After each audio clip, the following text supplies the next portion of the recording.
البتہ ایک پرسپیکٹو یہ سامنے آتا ہے کہ اس ٹائم پہ خاص طور پر ٹائمنگ کے حوالے سے بات کروں گا کہ اس ٹائم پہ حماس نے جو حملہ کیا ہے اس کے پیچھے وجہ یہ تھی کہ ایک جو تھا نا سعودیہ عرب اور اسرائیل کے درمیان ایک بہت جنانہ ہونے جا رہا تھا, ٹھیک ہے, ان کے درمیان مطلب سعودی عرب تسلیم بھی کرنے جا رہا تھا اسرائیل کو ان فیوچر, مطلب ایسی خبریں باہر آ رہی تھیں. تو یہ اس چیز کا یہ پرسپیکٹو جو ہے کہ ٹھیک ہے کہ یہ حماس کے حملہ کرنے کی مین وجوہات میں سے ایک وجہ یہ بھی تھی اس ٹائم پہ. آپ کا ایک انٹرویو ڈیو ہے, آپ تو ماشاءاللہ مجھے بڑی خوشی ہو رہی ہے, تیاری کر کے آپ بیٹھے ہوئے ہیں ماشاءاللہ. ریئلی یہ اس میں ایک اور بھی چیز ہے, ایک اور اینگل بھی ہے. آپ کو پتہ ہے مجھے وہ ایکوریٹ جو ہے وہ اس وقت اس کی ٹرم وہ بھول گئی ہے, وہ ایبریویشن بھول رہی ہے. صحیح. وہ انڈیا کا اور اسرائیل کا اور عرب کا مڈل ایسٹ جو ہے سارا اور سعودی عرب اور یورپ سے لنک کرتا ہوا ایک پورے کا پورا کیا تھا, ایک سی پیک کی طرز کا ایک, ہاں وہ پورا بالکل ایک روڈ میپ تھا بالکل, وہ انڈیا سے اور پھر یورپ اور مڈل ایسٹ سارے سے لنک کرنا, پورا وہ دنیا کے اندر جال جا رہا بیچنا جا رہا. اور وہ صرف یہ نہیں تھا, وہ فضائی حدود بھی ملنی تھی, وہ آپ کے سمندر کے اندر بھی سارے راستے ایک دوسرے کے لیے انہوں نے جنریٹ کرنے تھے. صحیح.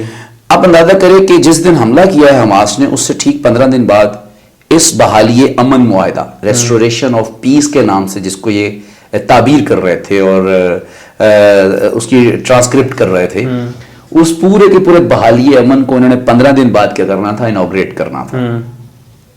لیکن ٹھیک 15 دن بعد یہ حماس حملے سے 15 دن بعد یس کرنا تھا, لیکن وہ سارے کا سارا کیا ہو گیا, فلاپ ہو گیا. ٹام شیلڈن کہتا ہے کہ اب یہ دوبارہ کبھی نہیں ہونے والا. تو دس از دا اچیومنٹ نا, ایسا ہی ہے. یہ نہیں دیکھا جاتا ہوتا کہ دشمن کو جانی اور مالی کتنا نقصان ہوا ہے, دیکھا یہ جا رہا ہوتا ہے کہ اسے اکنامکل اس کے مستقبل کے منصوبوں کے اعتبار سے کتنا بڑا نقصان ہو گیا ہے. آپ ذرا تصور کریں, میں نے بتایا نا اس میں ایک اور اینگل بھی نکلتا ہے, وہ بڑا شاندار ہے. وہ پاکستان کو حماس کا شکر گزار ہونا چاہیے. اچھا ہاں, Hamas is not fighting just for the sake of مطلب بیت الاقدس, مگر یہ ہمارے قرآن کو کون سمجھائے. میں پہلے پوری بات میں آپ کو سامنے رکھتا ہوں. دیکھیے جو ایک انسان ہوتا ہے نا, انسانیت ہے, جو پورا انسانی معاشرہ ہے, وہ عیسائی دنیا ہو, وہ یہودی دنیا ہو, وہ مسلم دنیا ہو, وہ مطلب ارسپیکٹیولی ریلیجن یا رنگ, نسل, علاقہ, کنبہ, قبیلہ سب چھوڑ دیے, جتنے بھی دنیا میں انسان بستے ہیں جسے انسانی معاشرہ کہتے ہیں, یہ پوری انسانیت نا ایک درخت کی مانند ہے. اچھا. Just like a tree. آپ ایک درخت کی ایک ٹہنی کو جب حرکت دیتے ہیں تو بظاہر تو ہم فیل نہیں کر رہے ہوتے کہ جو بالکل دوسرے کناروں پہ اپوزٹ سائڈ پہ ٹہنی اسے حرکت نے کچھ موو وہ بھی ہوئی ہے کہ نہیں ہوئی, لیکن اس حرکت سے وہ ٹہنی بھی کیا ہوتی ہے, کچھ نہ کچھ ہلتی ہے بالکل. ٹھیک ہے, بھلے وہ وائبریشن اس کی جو ہے وہ محسوس نہ بھی کی جا رہی ہو, لیکن وہ بھی برانچ جو ہے وہ ٹہنی وائبریٹ ہوئی ہے. ایسا ہی ہے. آپ اس ٹہنی کو کاٹیں گے نا تو تھوڑی دیر کے لیے درجہ بدرجہ گریجولی جو ہے وہ سارا پودا ہی تھوڑی دیر کے لیے درخت کیا کرے گا, مرجھائے گا. ٹھیک ہوگا, ہم ایک درخت کی مانند ہے. عرب اور مڈل ایسٹ میں ہونے والا کوئی بھی واقعہ اور مشرق وسطیٰ میں ہونے والی کوئی بھی ایکٹیویٹی اور کوئی بھی ایڈونچر جو ہے وہ یہاں بھی اثر نہ ڈالتا ہے, اس کا افیکٹ آتا ہے پاکستان. آئے گا نا جی, میں بتاتا ہوں. اسرائیل سے اگر انڈیا کے یہ معاہدات ہو جاتے اور یہ دوبارہ وہی غلطی عرب کرنے جا رہا ہے جو غلطی کب کی تھی ہم نے فلسطین کے موقع کے اوپر, ان یہودیوں کو پناہ دینے کے معاملے میں ہوئی تھی. ہٹلر نے مارا, ہاں جی, میں نے آپ سے یہ بات کرنی تھی, آگے چلیں آپ بتائیں. مطلب ہٹلر نے مارا پیٹا, بتائیے ہم ہسٹوریکل پرسپیکٹو میں نہیں جا رہے, وہ میڈیا پہ گردش کر رہی ہے چیز. ہم اس پورے واقعے کے اندر میں سے ہم فوڈ فار تھاٹ نکال رہے ہیں. میں نے آپ سے پہلے بھی گزارش کی کہ ہم فوڈ فار تھاٹ نکالیں, نہ کہ ہم اس بات پہ کریں جو باتیں میڈیا پہ آلریڈی گردش کر رہے ہیں. ایسا ہی ہے.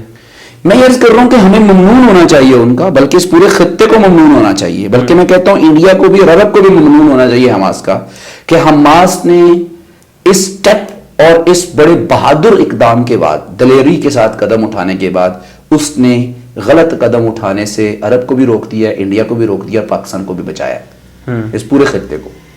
یہی غلطی آپ نے کیا کی تھی 40 کی دہائی میں کی تھی نا, ایسا ہی ہے, 40 کی ڈیکیڈز میں کی تھی نا, کی تھی. اور اس کا خمیازہ آج بھگت رہے ہیں کہ وہ سعودی اور اس کے اوپر فلسطین کے اوپر قبضہ کر کے بیٹھ گیا. پناہ آئے تھے, بالکل ایسے, وہ پناہ ریفیوجیز تھے نا, ریفیوجیز تھے بالکل. وہ اب کیا ہونے جا رہا تھا کہ کیا مجھے بتائیے کہ اب دوبارہ وہ عرب غلطی کرنے جا رہا ہے کہ ان کی فری موومنٹ دے رہا ہے عرب تک, اور جو موو کرتا ہوتا ہے وہ وہاں پر کیا کرتا ہوتا ہے, پھر شیلٹرز بھی بناتا ہے. وہ خاص یہودی ہو, ہاں وہ تو بالکل سوچا آگے کی سوچتا ہے. وہ وہاں پہ تعلیم بھی بناتا ہے, بیٹھنے اٹھنے کا آفیسز بھی بناتا ہے, وہ وہاں اپنی نسل بھی لے کے آتا ہے, وہ وہاں پر پینیٹریٹ بھی کرتا ہے, معاہدات کل کو پھر نئی شکل بھی اختیار کرتے ہوتے ہیں. مجھے بتائیے جب اسرائیل کی فری موومنٹ انڈیا تک ہونی تھی تو کون عقل کا دشمن ہے جو یہ کہہ سکتا ہے کہ پاکستان کل کو محفوظ تھا؟ پاکستان کل کو محفوظ تھا یا عرب کون سا کام محفوظ ہو جاتا؟ تو بھئی Hamas they are fighting for us. ایسا ہی ہے. وہ درخت کی اس ٹہنی کو بچا رہے ہیں جس ٹہنی کے ہلنے, جس ٹہنی کے کٹ جانے, جس ٹہنی کے مسخ ہو جانے کا نقصان پورے درخت کو اور پاکستان کو بھی ہونا تھا. So we salute to Hamas. We salute to Hezbollah.